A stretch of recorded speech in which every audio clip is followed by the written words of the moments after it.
ఇప్పుడే ఒక breaking news అయితే అందుతుంది. గన్నవరం ఎమ్మెల్యే వల్లభనేని వంశీకి సంబంధించి ఒక అరెస్ట్ వారెంట్ జారీ అయినట్టుగైతే న్యూస్ వస్తుంది. ఒక్క కేసులో కాదు, దాదాపుగా 4 కేసుల్లో అరెస్ట్ వారెంట్ జారీ అయింది అన్న వార్త ఇప్పుడు ఆ రాష్ట్ర రాజకీయాల్లో చర్చనీయాంశంగా మారింది. ముఖ్యంగా ఇది వైసీపీకి ఒక షాక్ గా చెప్పుకోవచ్చు. అయితే 2019లో వల్లభనేని వంశీ తెలుగుదేశం పార్టీ నుంచి గెలిచినప్పటికీ కూడా ప్రస్తుతం వైసీపీ పార్టీ తీర్థం అయితే దాదాపుగా పుచ్చుకున్నట్టుగానే జరిగింది. సో ఈ నేపథ్యంలో ఇది ఒక వైసీపీకి ఒక షాక్ గా చెప్పుకోవచ్చు. అయితే కేసులు 2019కి సంబంధించిన కేసులు ఏదైతే గతంలో ధర్నాలు రాస్తారోకోలు వీటికి సంబంధించిన కేసులు ఉన్నాయో, గతంలో వివిధ అధికారులు కానివ్వండి లేదా ఒక్కొక్కరు కానివ్వండి పెట్టిన కేసులు ఉన్నాయో అవి గత 4 ఏళ్లుగా విచారణ అయితే సాగుతున్నాయి విజయవాడ ప్రజాప్రతినిధుల కోర్టులో. ఆ విచారణకు వాస్తవానికి వల్లభనేని వంశీ హాజరవ్వాలి, హాజరై వివరణ ఇవ్వాల్సి ఉంటుంది. బట్ గత కొద్ది వాయిదాల నుంచి వల్లభనేని వంశీ హాజరవ్వకుండా తన లాయర్ని పంపి తానైతే హాజరు కాకుండా తప్పించి తిరుగుతున్నాడు. దీంతో విజయవాడ ప్రజాప్రతినిధుల కోర్టుకి ఆగ్రహం రావడంతో 4 కేసుల్లో కూడా ఒకేసారి అరెస్ట్ వారెంట్ అయితే జారీ చేయడం జరిగింది. దీంతో ఇప్పుడు ఒక్కసారిగా వైసీపీ వర్గాల్లో ఇది ఒక ఉలిక్కిపాటుగా చెప్పుకోవచ్చు. మరి వల్లభనేని వంశీని అరెస్టు చేసి ఆ న్యాయస్థానం ముందు హాజరుపరుచుతారా లేదా లీగల్ గా ఆ కోర్టుకి సంజాయిషి ఇచ్చుకునే అవకాశం ఇస్తారా అనేది ప్రస్తుతానికి తెలియనప్పటికీ కూడా ఇప్పుడు అరెస్ట్ వారెంట్ అనేది వల్లభనేని వంశీలో ఒక రకంగా టెన్షన్ పుట్టించిందని చెప్పొచ్చు. ఇక వల్లభనేని వంశీ గురించి మనం ఇంకా ఎంత తక్కువ మాట్లాడుకుంటే అంత మంచిది. ఎందుకంటే తెలుగుదేశం పార్టీలో పుట్టి తెలుగుదేశం పార్టీలో పెరిగి ఈ రోజు ఈ స్థాయికి వచ్చిన తర్వాత అదే తెలుగుదేశం పార్టీ మీద ఎదురు తిరగడం జరిగింది. సరే పార్టీలు ఎవరైనా మాట్లాడు, దాని గురించి మనం పెద్ద మాట్లాడుకోకర్లేదు. కానీ పార్టీ అధినేత అయినటువంటి చంద్రబాబు గారి మీద కానివ్వండి, లోకేష్ గారి మీద కానివ్వండి, అన్నిటికీ మించి తల్లి వంటి భువనేశ్వర్ గారి మీద కానివ్వండి వల్లభనేని వంశీ చేసిన వ్యాఖ్యలు రాష్ట్ర ప్రజలెవరూ కూడా జీర్ణించుకోలేదు. ఒక గన్నవరం ప్రజలే కాదు, రాష్ట్ర వ్యాప్తంగా ఉన్న టీడీపీ అభిమానులు అందరూ కూడా వల్లభనేని వంశీ మాటలను ఖండించారు. ఖచ్చితంగా వచ్చే ఎన్నికల్లో వల్లభనేని వంశీ గన్నవరం నుంచి ఎలా గెలుస్తాడో చూస్తామని కూడా చెప్పడం జరిగింది. ఇక ఇదే సమయంలో రాజకీయ పరిణామాలు కూడా చాలా వేగంగా మారాయి. గతంలో వైసీపీ పార్టీ ఎవరైతే యార్లగడ్డ మీద వల్లభనేని వంశీ గెలిచాడో అదే యార్లగడ్డ ఈ రోజు తెలుగుదేశం పార్టీలోకి రావడం జరిగింది. దాదాపుగా గన్నవరం టికెట్ కూడా ఆయనకి ఖాయంగా అయితే చెప్తున్నారు. అంటే గతంలో వాస్తవానికి అతి స్వల్ప మెజార్టీతోనే వల్లభనేని వంశీ తెలుగుదేశం పార్టీ నుంచి గెలవడం జరిగింది. జగన్మోహన్ రెడ్డి అంతవేగులో కూడా వంశీ గెలిచాడు అంటే అక్కడ తెలుగుదేశం పార్టీకి అది ఒక అడ్డాగా చెప్పుకోవచ్చు. అక్కడ టీడీపీ గుర్తును చూసి సైకిల్ సింబల్ చూసి ఓట్లేసే పరిస్థితి. వచ్చే ఎన్నికల్లో గెలుపు అనేది ఇంకా ఈజీ, ఎందుకంటే అంతవేవులోనే గెలుపు ఆగింది. వచ్చే ఎన్నికల్లో గెలవకపోవడం అంటూ ఉండదు. పైగా యార్లగడ్డ వంటి వ్యక్తి, బలమైన వ్యక్తి వైసీపీ పార్టీ నుంచి టీడీపీలోకి రావడం, అదే సమయంలో వైసీపీ క్యాడర్ ఏదైతే గన్నవరం లోకల్ క్యాడర్ ఉందో ఆ క్యాడర్ మొత్తాన్ని కూడా తెలుగుదేశం పార్టీ వైపు తీసుకురావడంతో పూర్తిగా బలహీనపడిపోయింది వైసీపీ. వాస్తవానికి జగన్మోహన్ రెడ్డి వల్లభనేని వంశీకి టికెట్ కూడా ప్రకటించాల.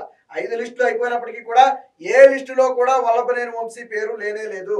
అసలు వల్లభనేని వంశీకి వైసీపీ నుంచి టికెట్ ఉందా అనే అనుమానం కలుగుతుంది. దాదాపుగా విశ్వసనీయ సమాచారం ప్రకారం వల్లభనేని వంశీకి గన్నవరం నుంచి టికెట్ లేదు. ఒకవేళ అందరితో పాటు ఏదైనా తప్పని పరిస్థితుల్లో అధికారంలో కీలక సమయంలో వైసీపీకి సపోర్ట్ చేశాడు కాబట్టి వేరే ఎక్కడైనా ఇస్తారేమో తెలియదు. కానీ వల్లభనేని వంశీని మాత్రం ఇక్కడ గన్నవరం ప్రజలు సహించే పరిస్థితి లేదు. అలానే వేరే చోటకి వేసినా సహించే పరిస్థితి లేదు. ఎందుకంటే నోరు మంచిదైతే ఊరు మంచిదవుద్ది. వాస్తవానికి కేవలం రాజకీయాలకే పరిమితం అయి ఉంటే ఇక్కడ కాకపోతే ఇంకో చోట పోటీ చేయొచ్చు. బట్ ఆయన మాట్లాడిన మాటలు మాత్రం రాష్ట్ర ప్రజలు ఎవరు హర్షించలేదు. ముఖ్యంగా తెలుగుదేశం పార్టీ నేతలు దీని మీద చాలా గుర్రుగా ఉన్నారు. కాబట్టి వల్లభనేని ఎక్కడ పోటీ చేసినా ఖచ్చితంగా ఓడించడానికి అయితే సిద్ధంగా ఉన్నారు. ఇక్కడ యార్లగడ్డ మీద గెలుపు అనేది ఎట్టి పరిస్థితుల్లో సాధ్యపడే విషయం కాదు.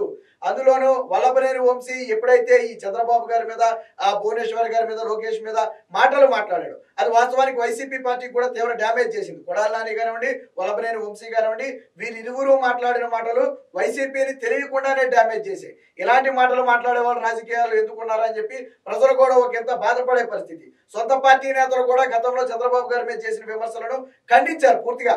రాజకీయాన్ని రాజకీయంగా ఎదుర్కోవాలి కానీ ఇలాంటి వ్యక్తిగత విమర్శలు చేయడం సమంజసం కాదని సొంత పార్టీ నేతలే ఖండించిన పరిస్థితి. సో అసలే దినదినగంటో నూరేళ్ల ఆయుష్ లాగా ఉంది వల్లభనేని పరిస్థితి. అసలు టికెట్ ఉంటుందా ఉండదా, ఒకవేళ ఇక్కడ టికెట్ కాకపోతే వేరే చోట ఇస్తారా? వల్లభనేని వంశీకి వైసీపీ కాకపోతే మరో పార్టీ దిక్కే లేదు. అయితే తెలుగుదేశం లేదా జనసేనలోకి వెళ్ళాలి. ఈ 2 పార్టీల్లో కూడా వల్లభనేని వంశీ వస్తే తరిమి కొట్టడానికి సిద్ధంగా ఉన్నారు. కాబట్టి ఉంటే రాజకీయాల్లో ఉంటే జగన్మోహన్ రెడ్డితో పాటు ఉండాలా, లేదు రాజకీయాల నుంచి విరమించుకుంటే రాజకీయాలకు దూరంగా ఉండాలి తప్ప వల్లభనేని వంశీకి ఇంకో దారే లేదు. ఇప్పుడే ఉందా టికెట్ లేదా అని సతమతం అవుతున్న నేపథ్యంలో ఇప్పుడు ప్రజాప్రతినిధుల కోర్టు, విజయవాడ ప్రజాప్రతినిధుల కోర్టు 4 కేసులకు సంబంధించి కూడా ఒకేసారి అరెస్టు వారెంట్లు జారీ చేయడం అనేది ఒక రకంగా తీవ్ర ఆందోళన కలిగించే అంశంగా మారింది. గత కొద్ది రోజుల నుంచి కావాలని కేసులు కొలిక్కి వస్తే ఇబ్బందులు పడాల్సి వస్తుందనే కేసులను సాగదీసే ఉద్దేశంతోనే ఆ విచారణకు హాజరవ్వకుండా తన లాయర్ను పంపి తప్పించి తిరుగుతున్నాడని చెప్పి ఒక వాదన ఉంది. దీంతో చూసి కోర్టుకు కూడా ఒక అసహనం వచ్చింది.